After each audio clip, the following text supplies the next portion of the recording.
Does your child keep getting the same physical symptoms over and over again? What if their body is trying to tell you something deeper? Hello, lovely. Welcome back. I'm Heather Belge, a children's energy healer and channel, and I'm so grateful that you are here. Today, we're talking about something I think many spiritual mums are quietly wondering about. Could there be an emotional or energetic reason behind some of our children's physical symptoms? Perhaps your child experiences reoccurring eczema or frequent tummy aches, headaches, just reoccurring illnesses, or maybe a symptom that seems to disappear, then only to return again. And, you've taken them to the doctor, you've followed the advice, you've tried the creams, the supplements, the routines, and yet something inside you just keeps whispering, I feel like there's something deeper going on. If you've ever had that feeling, then this episode is for you. Before we begin, I want to say something that's really important. This conversation isn't about replacing medical advice or suggesting that physical symptoms are just energetic. My background is actually nursing. I'm still a nurse and I still practice as a nurse. So this certainly isn't just putting all of this into everything is energetic based. I certainly think there is an energetic and a physical, they go hand in hand together. So our children's health is beautifully complex and it's always important to seek appropriate medical care when they're unwell. But what I want to explore today is something different. Sometimes alongside physical care, there can also be emotional and energetic layers worth gently listening to. When we become curious about those layers, we often begin to understand our children in a whole new way. Today I'll share why I believe our children's bodies sometimes communicate what they can't yet put into words, how this has shown up in my own life, how I recognize it in my daughter, and how you can begin looking beyond the symptom with curiosity rather than fear. So grab yourself a cup of tea, get comfortable, and let's explore this together. So one of the greatest lessons I've learnt through working with children is this. Children often communicate through their bodies, long before they have the words to explain what's happening inside them. Especially sensitive children, especially intuitive children, especially neurodivergent children. Many of these beautiful little souls experience the world so deeply. They notice more, they feel more, they absorb more, and sometimes they don't even realize that they're carrying emotions that aren't theirs. Their nervous systems are constantly processing information. Their emotional world is rich, their energetic awareness is expansive, and because children don't always have the language to explain what they're experiencing, their bodies sometimes begin to tell the story instead, because their bodies are incredibly intelligent, almost as if they're gently waving a little flag saying, Mum, something inside me needs your attention. I think part of the reason I'm so passionate about this topic is because I was one of those children. When I was around 4 to 6 years old, I suffer from what my mum called bad headaches, which were probably migraines. But they weren't just any ordinary headache, the kind where I needed to lie in a completely dark room, no lights, no noise, no movement, no one talking around me.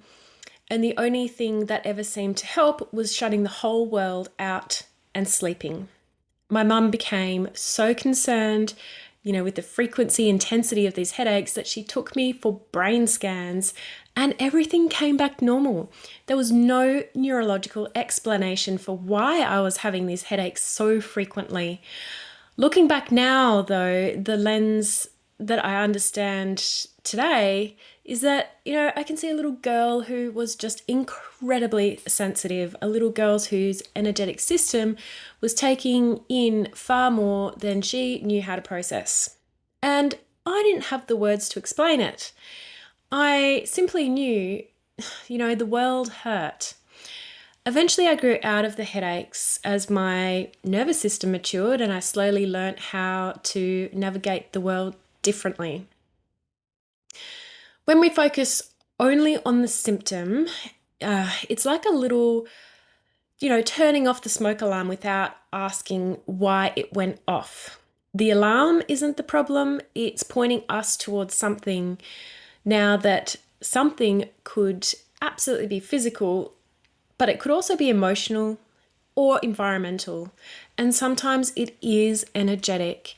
And often it's a combination of many different things. This simple shift changed everything for me. Instead of asking, how do I make this symptom disappear? I've started asking, I wonder why my child's body, what it's trying to communicate to me. And so that question kind of moves us from fear and just wanting to fix it to actually being curious. And the curiosity, that kind of creates connection. So I want to share something that happened recently with my own daughter. A few months ago, our little rescue kitten, she came to us with ringworm, and I have spoken about this previously. And so, both my daughters caught it too. We did exactly what we were supposed to do. We treated it. We followed all of the medical advice. My washing machine was flat out and I was continually cleaning. And the ringworm cleared beautifully. Then, months later, it came back. And so naturally I started treating it again. But this time, I was a little bit confused and that curiosity came in. It was, I had that little bit of an intuitive pause, and instead of asking, how do I get rid of this, I asked, why has it come back? So just that one question really changed everything for me.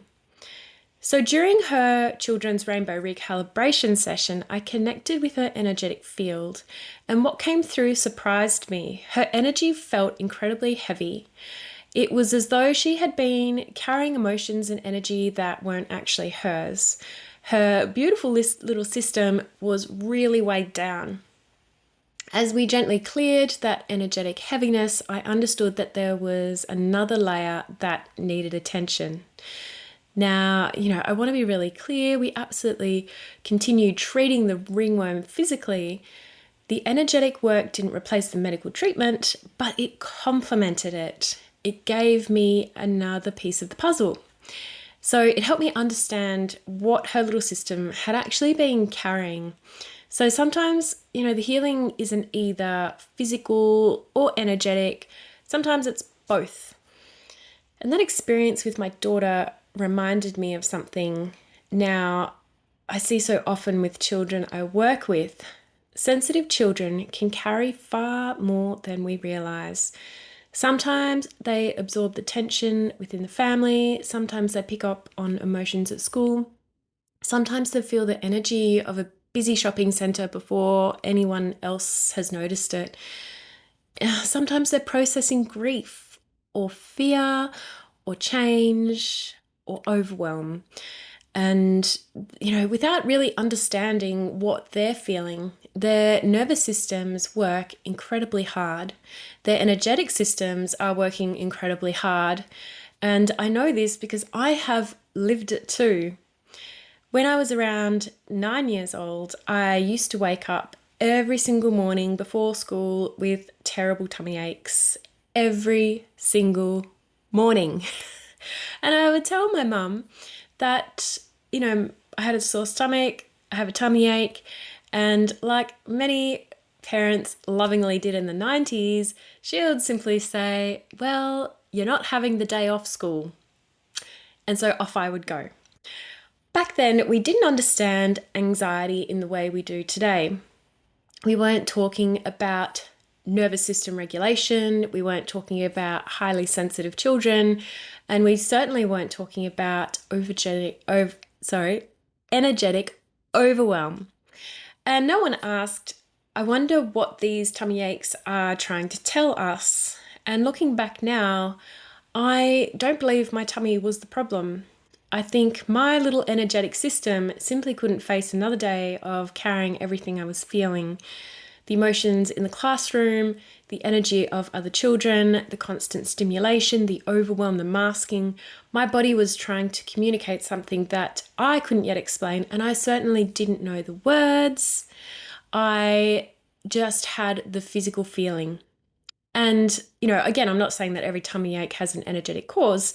Children absolutely need appropriate medical assessment whenever they're unwell.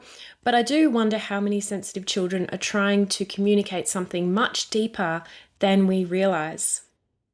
Children don't always have the vocabulary to tell us what's happening inside them, like when I was 9 years old. Sometimes their body becomes their voice. And I think that's one of the greatest gifts that we can give our children. Not assuming we have all of the answers or can just have a quick fix or jumping to conclusions, but really just slowing down long enough to ask, I wonder what my child's body might be trying to tell me. And that one question changes the entire conversation. It moves us from trying to simply stop the symptom to understanding the child behind it, what the reason could be other than a physical thing. And when we begin to understand the child, then we often discover a deeper layer of healing and connection and compassion. Unlike my 90s mum. So, what can we do when our child isn't feeling quite themselves? So I'd like to offer you something very simple.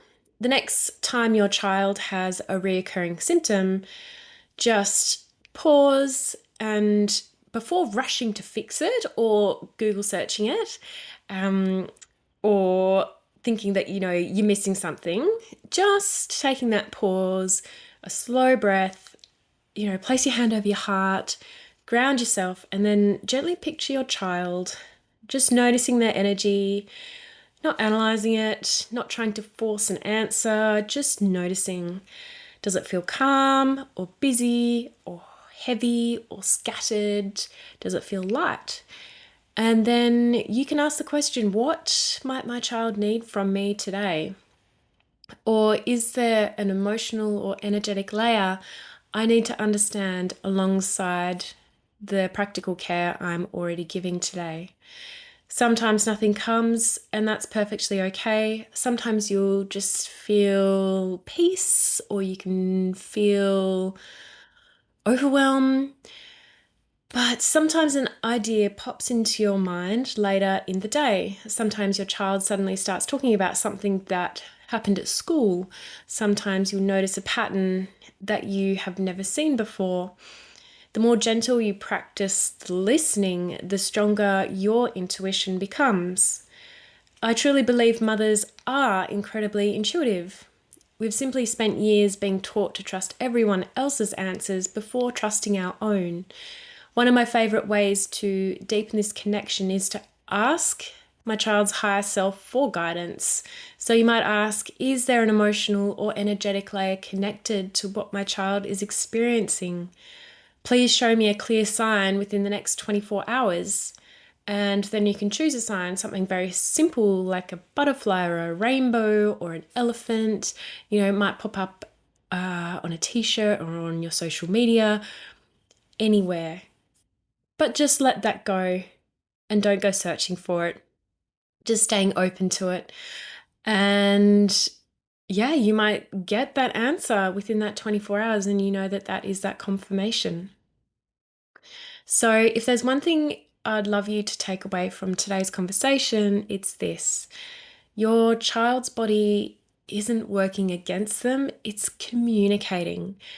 As mums, we don't have to choose between practical care and spiritual understanding. There is room for both. We can absolutely support our children's physical health by working with doctors and health professionals, while also remaining curious about what their emotions, nervous system, and energy may be expressing or what they are energetically experiencing. Those two approaches, they don't compete, they complement one another beautifully. And sometimes one provides the treatment and the other one provides the understanding. And together they create a more connected way of supporting our children. So, if today's conversation has resonated with you, I'd love you to join me for my next episode. I'm going to show you exactly how I gently tune into a child's energy before every children's rainbow recalibration session. I'll walk you through simple practices you can begin using at home, including how to connect with your child's higher self, how to ask for signs, and how to strengthen your own intuition in a grounded and practical way. And if after exploring all of these tools and you feel like you would like a personalized guidance, that's exactly why I have the Children's Rainbow Recalibration. It's not to replace that practical care we're talking about, but it's to gently uncover the emotional and energetic layers that your child may be carrying or experiencing so you can better understand and support and connect with them. So, have you ever had the moment where you feel your child was trying to tell something to you deeper within their body? Or perhaps you were a sensitive child growing up just like I was. I'd love to hear your story. So, thank you so much for spending this time with me today. Remember, your child doesn't need to have a perfect mum. They simply need a mum who is willing to stay curious and stay open, to listen and to trust her intuition and to choose connection over fear. I'll see you in the next episode. Sending so much love to you and your little one.